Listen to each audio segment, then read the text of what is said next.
The skies over Dreker 11 were ablaze, not with the fury of war or the devastation of weaponry, but with something far more ancient and profound, grief. A shadow sliced through the clouds, trailing the echoes of centuries behind it. It was the cry of Veilith, the last of the crimson sky brood, beating her wings against the weight of inevitability. In her claws, limp and fading, was the body of her mate, Zoran. His once mighty chest had collapsed inward, his talons scorched black by entropy sickness. His inner flame had withered to embers. The galaxy, in its blind fear, had long refused treatment for his kind, branding dragons as ancient weapons unworthy of mercy. Veil had pleaded, roared at their warships, scorched palace gates in desperation. But the doors stayed shut, the empire unmoved. So now, with her own heart unraveling, she brought him to the only name spoken of in hushed reverence across the outer systems, a human, a mechanic who had once made a rusted, dying fusion beast breathe again. A man with no army, no crown, no power, only tools. His name was Rig Maddox.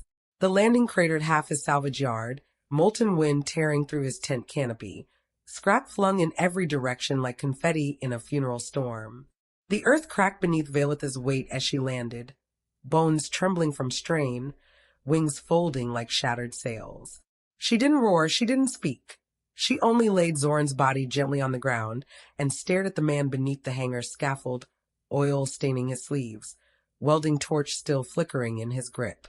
Rig looked up, sweat sliding down his face, the heat clinging to his lungs like steam from a broken pipe. His eyes met hers, and he saw it instantly, not a monster, not a beast, but a widow refusing to let go. He dropped his torch. She stepped back, trembling, and bowed her head in surrender. Rig didn't hesitate. He approached the dying titan, placed one hand against Zoran's cracked chest plate, and felt no thrum, no pulse, nothing but fading warmth. He muttered under his breath, "Damn it, I hate last chances." Then he yelled to the only thing that never failed him, "Give me the plasma injectors and the neural grid overlay now." There was no assistant, just him, but he moved like he had a crew of 10. He rerouted the backup coil generator from his own food processor, pulled apart a thermal torch mid-function, ripped the core from a dormant welding drone. He worked like a man trying to stop a planet from breaking as he fused a repurposed ignition loop to Zoran's pulse chamber. The dragon's body convulsed, smoke seeping from his nostrils, his claws twitching. Veil lunged forward, snarling. Rig held out a grease-smeared palm. "Back off. You want to save him? Don't stop me now." She froze, then slowly stepped away. The sun dipped lower. Zoran's breath hitched. Rig slammed the energy relay against the dragon's sternum and screamed, "Live, you bastard. Light up." The ground shook. Zoran's body spasmed. Then a glow, soft at first, dim but real. The hollow flame was no longer hollow. The moment Zoran's core lit again, the air changed. It wasn't just the temperature, it was the weight. Everything felt heavier, as if reality itself paused to witness what had just occurred. A human had reached into the failing heart of an elder dragon and rewired fate. Smoke rolled across the yard, sparks raining down like tears from the stars. Zoran stirred, his enormous head jerking slightly. A guttural rumble trembled through his cracked throat. His eyes, dim and fogged with death, slowly flickered open, reflecting the heat of the forge that now lived inside his chest. Veil gasped, a sound no language could translate. A broken, disbelieving cry of someone who had carried another's death for too long. She lunged toward him, her wings clattering like collapsing towers, her claws scraping furrows in the stone as she cradled his head. Her tail wrapped around him, her breath trembling as she pressed her forehead against his broken crown. Rig stepped back, wiping blood from a nick on his hand. His body ached like he'd fought a war. He looked at the glowing pulse chamber now fused into the dragon's ribs, flickering like a steady flame. "Don't move him yet," he said hoarsely. "Core is stable, but that heat relay is delicate. Let him settle." Veil turned to him, stepped forward slow and deliberate, twice his height and 20 times his mass. She lowered her head until her snout was inches from his chest. Then she bowed. Not like a beast, but like a queen. It wasn't submission, it was reverence. She brought the tip of one claw to his chest, then to her own, then to Zoran's still body.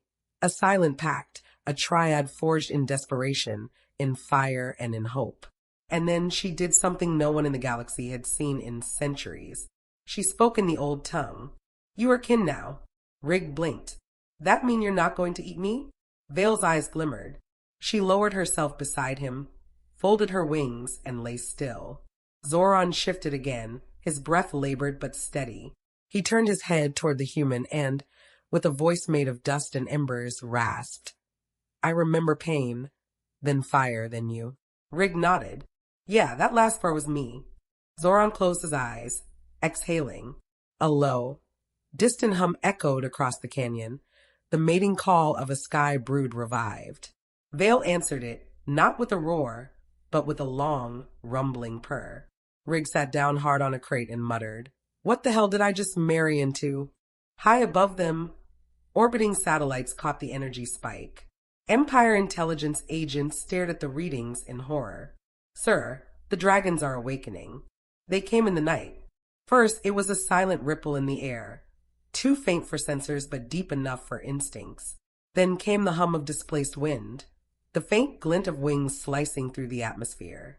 Shadows bigger than transport ships glided toward the scrapyard on the edge of forgotten space. They did not roar, they did not speak. They watched.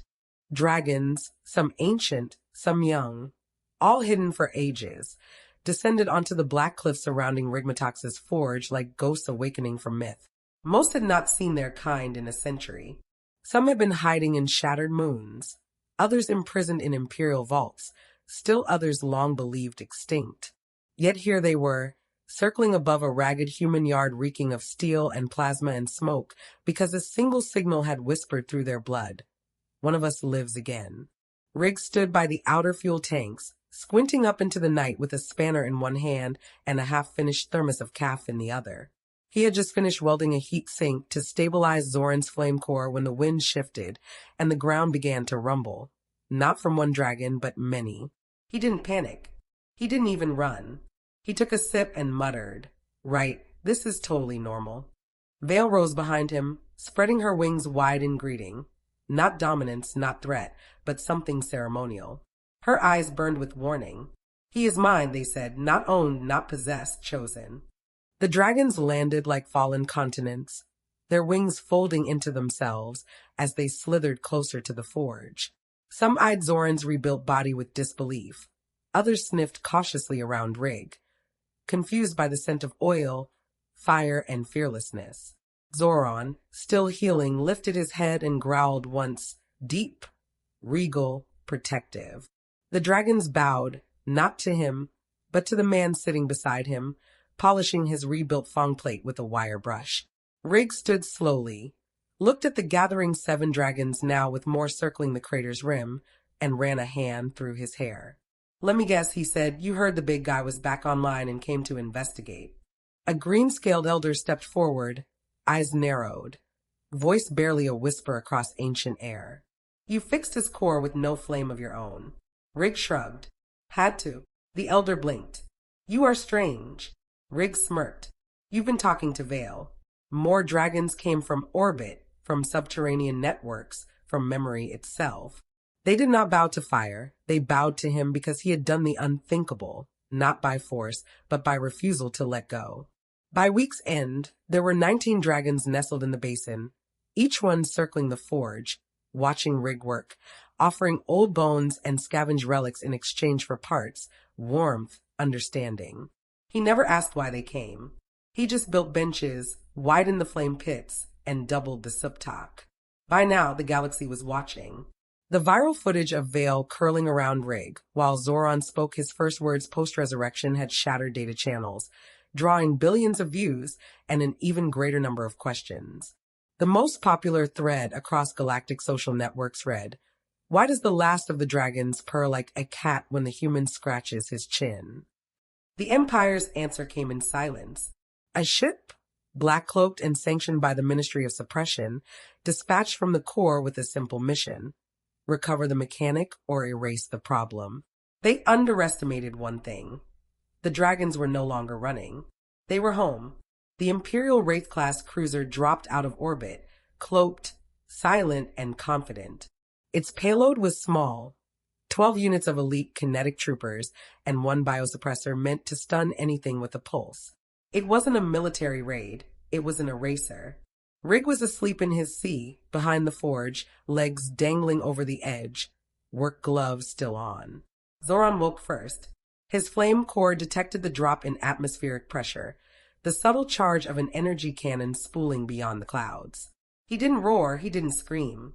He simply stood, massive and gleaming, and walked toward the sky. Veil met him in the air. The others followed. The humans in the Empire had forgotten what dragons looked like. In unison, they remembered that day. 6 dragons peeled from the crater in perfect formation, glowing like fragments of the sun.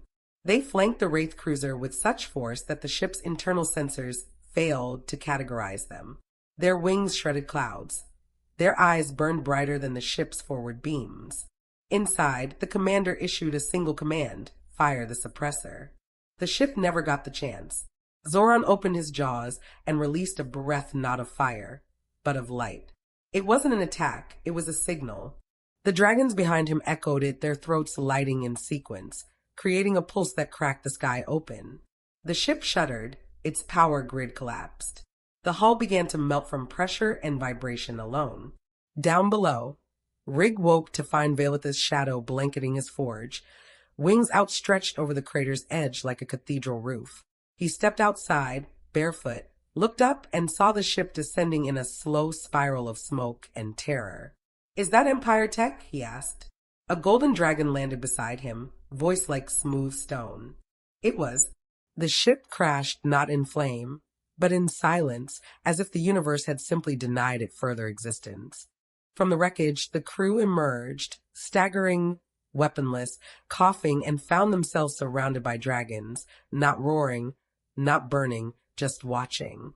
Rig stepped between them. He walked up to the lead commander and offered him water. "Here's how this is going to go," he said, handing him a flask. "You leave.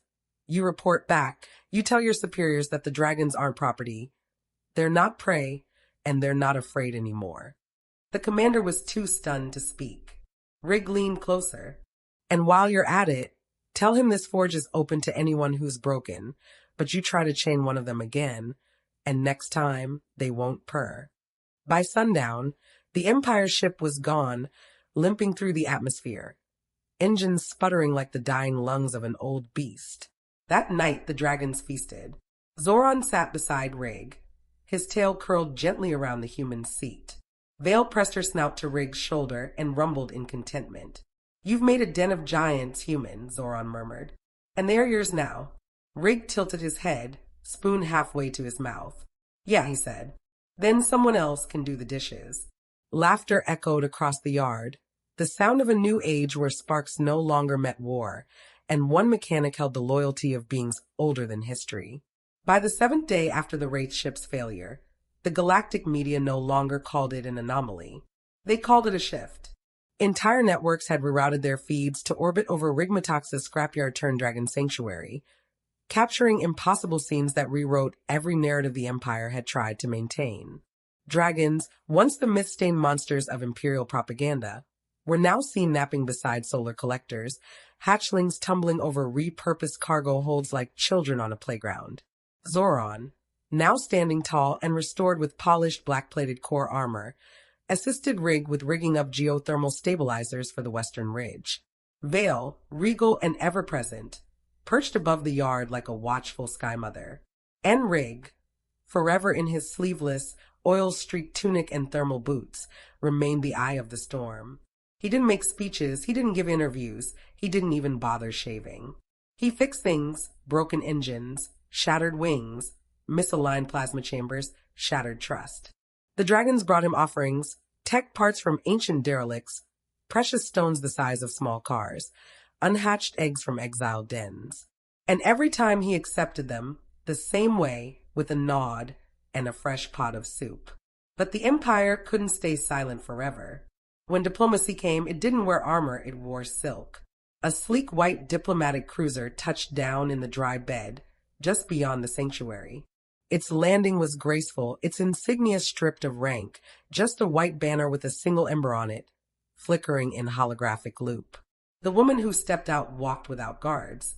Her robe shimmered in the heat.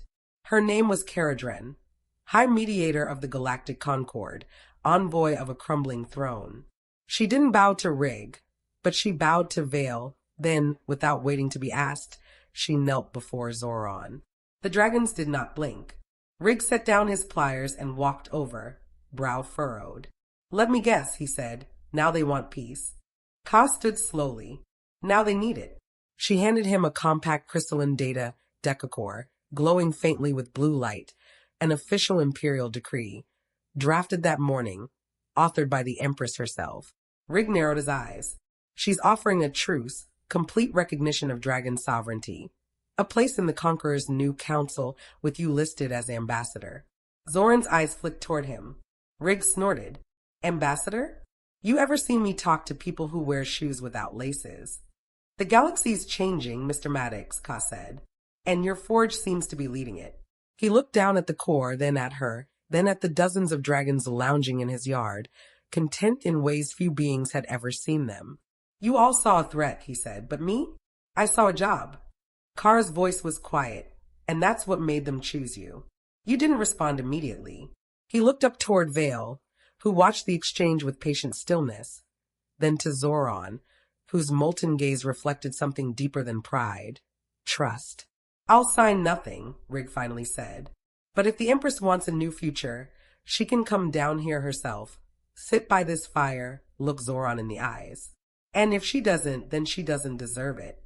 Kara paused, then nodded. "I'll tell her." She turned to leave, but just before boarding, she stopped. "You don't understand what you've done here," she said. Rig scratched his chin, fixed a few broken parts. "No," she said softly. "You made monsters kneel without lifting a weapon." And then she was gone. That night, Rig sat beside the forge. The dragons curled around him like breathing mountains. Veil placed her great head beside his boot. Zoran exhaled a cloud of harmless flame that warmed the cold desert air.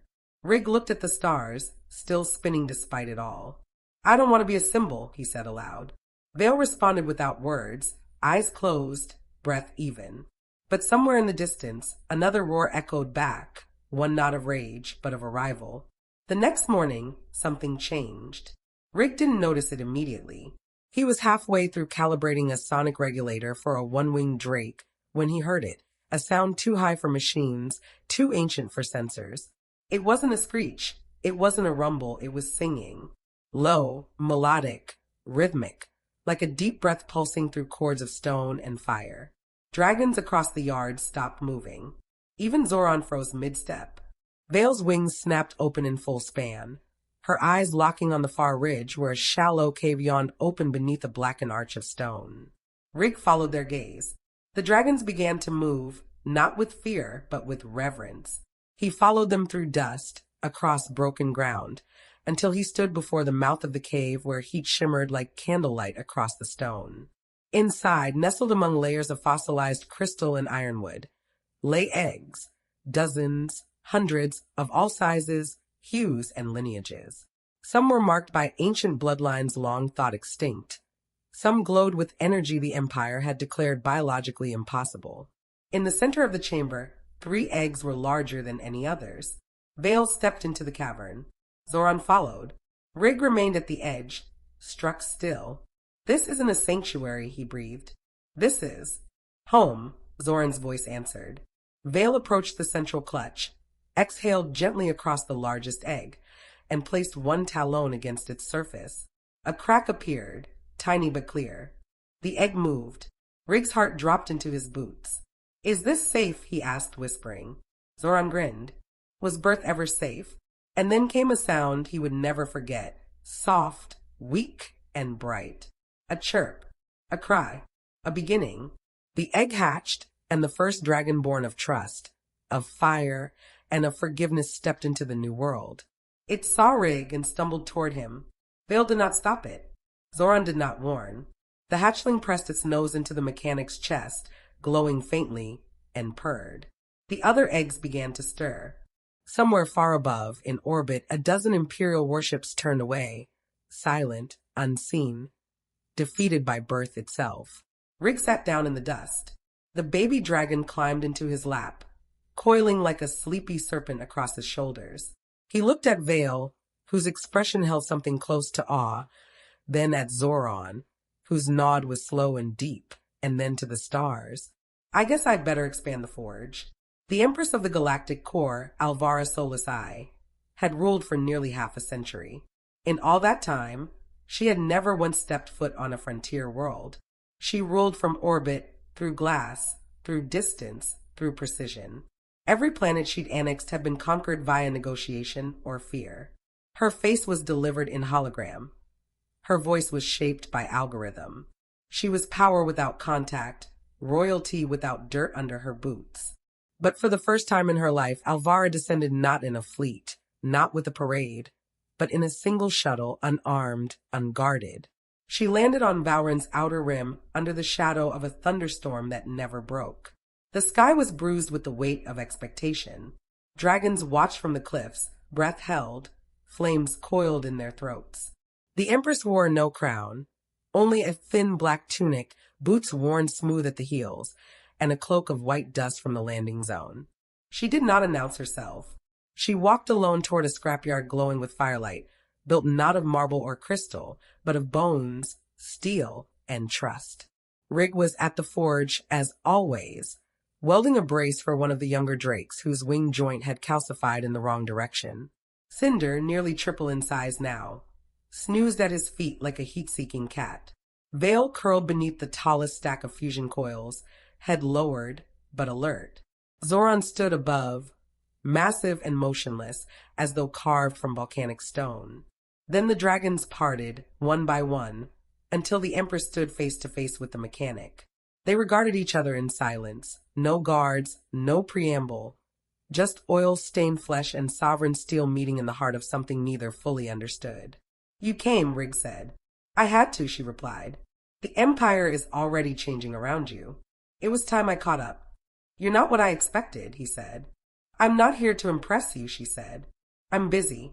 She watched him work for a moment, absorbing the clang of alloy, the hiss of steam, the soft cooing of a young hatchling being soothed with heat gel. "You've made a kingdom," she said quietly. He didn't look up. "No, I made a place where they aren't hunted. That's not a kingdom. That's what should have always been." She glanced at the dragons, all of them watching her, impatient but silent, none snarling, none afraid. "Why did they choose you?" Rig paused, looked up, met her eyes, and said, "Because I didn't ask them to." The word struck like a tremor. No oath, no chain, no fear. He had offered nothing but space to heal. And in return, they had given him something stronger than loyalty. They had given him their trust. The Empress turned toward Zoran. He stepped forward, each footstep shaking the ground with age and power. She braced herself, but he did not threaten. He lowered his head. "I remember your great-grandmother," he said, voice slow as tectonic plates. "She tried to leash me with fire, with gold, with words." "And what did you do?" Alvara asked. "I endured." Zoran turned to Rig. Then he came, with rusted tools and a broken heart. "He did not command me. He fixed me." Alvara lowered her gaze. "I didn't come to leash you. I came to learn." Rig pointed to a pile of old parts. "Grab a wrench. This brace won't build itself." The forge glowed brighter that night, not because of flame, but because of birth. Across the yard, more eggs began to hatch, slow, careful splits of shimmering shells, releasing life that hadn't dared exist in centuries. The hatching ground echoed with chirps, squeaks, and the first breath of a generation not raised on fear. Dragons, old and young, gathered to witness it, surrounding the new clutch like stars around a newborn sun. Rig knelt beside one hatchling, gently fitting a heated collar to help regulate its thermal imbalance.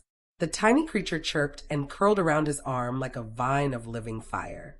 Cinder watched nearby, protective but proud. Veil lay beside Zoran on the western ridge, her tail looped loosely around him. Both dragons watched their kin be reborn. The Empress stood at the edge of it all, still and silent. Odd, she had seen planets fall, had commanded fleets larger than cities, had crushed rebellions with a glance, but she had never seen a world heal. Rig stood beside her, wiping sweat from his brow. They won't forget this, he said. No, she replied. Nor should they. She looked at him, her voice almost soft. You've made something that cannot be replicated. It can't be legislated. It can't be bought. It's not mine to sell. He said, then it's yours. She hesitated, then removed her imperial seal and held it out. Rig stared at it and said, only if it means they don't have to kneel again. Then it's yours. He didn't take it. He simply placed it in the claw of the newest hatchling, who blinked once and bit it gently. Veil laughed, a deep, smoky rumble that shook the forge walls. Zoran exhaled a plume of flame that danced into the sky. Rig turned to Alvara. Tell your empire that the age of fire being feared is over. From now on, fire builds. In the centuries that followed, when historians asked when the era of peace truly began, they didn't name a treaty or a battle or a king. They named a forge, a mechanic, a dragon's heart rekindled, and the day the Empress stepped down to hold the tools herself. Years passed, not in silence, not in decay, but in growth. The forge, once surrounded by rusted parts and silence, became a living city carved from heat and harmony. They called it Pespire, built not from blueprints, but from trust, memory, and metal once deemed scrap. It was a place where dragons flew not in fear, but in service, where the wounded came to be healed, where lost peoples whispered to their children of the man with calloused hands who taught monsters how to live again. The stars no longer feared dragons, they sought them.